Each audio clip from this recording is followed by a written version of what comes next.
यह रही छठ पूजा की विस्तृत कथा, लगभग 2000 शब्दों में, जिसमें इसके धार्मिक, ऐतिहासिक, वैज्ञानिक और लोक आस्था के सभी पहलुओं को समेटा गया है।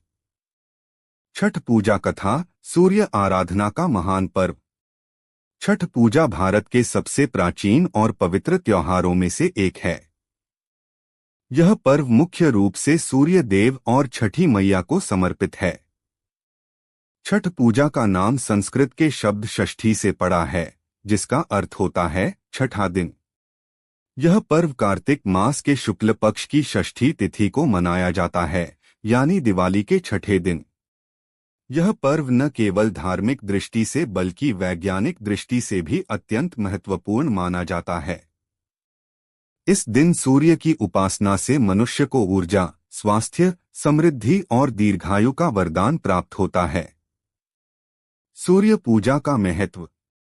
सूर्य देवता को साक्षात देवता कहा गया है, क्योंकि वही एकमात्र देवता हैं जिन्हें हम प्रत्यक्ष देख सकते हैं।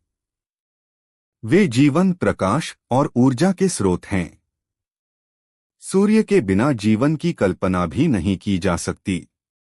छठ पर्व में सूर्य की उपासना का गहरा वैज्ञानिक महत्व भी है। सूर्य की किरणें शरीर में विटामिन डी का निर्माण करती हैं, और जल में खड़े होकर सूर्य को अर्घ्य देने से शरीर में चुंबकीय संतुलन बनता है।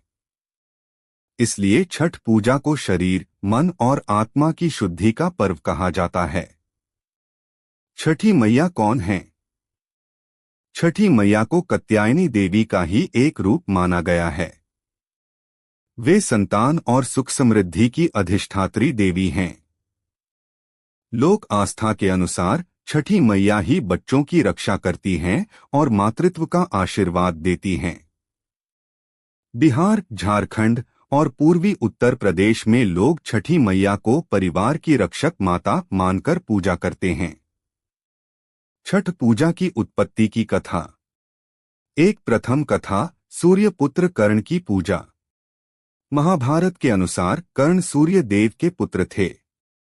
उन्होंने जीवन भर सूर्य की उपासना की। हर दिन वे नदी या तालाब में खड़े होकर सूर्य को अर्घ्य देते थे और उनसे शक्ति प्राप्त करते थे। कहते हैं, सूर्य की कृपा से ही कर्ण महान धनुर्धर और पराक्रमी योद्धा बने। यही कारण है कि सूर्य को अर्घ्य देने की परंपरा छठ पूजा के रूप में प्रचलित हुई। दो द्वितीय कथा, राजा प्रियव्रत और संतान प्राप्ति। प्राचीन काल में राजा प्रियव्रत नामक एक राजा थे।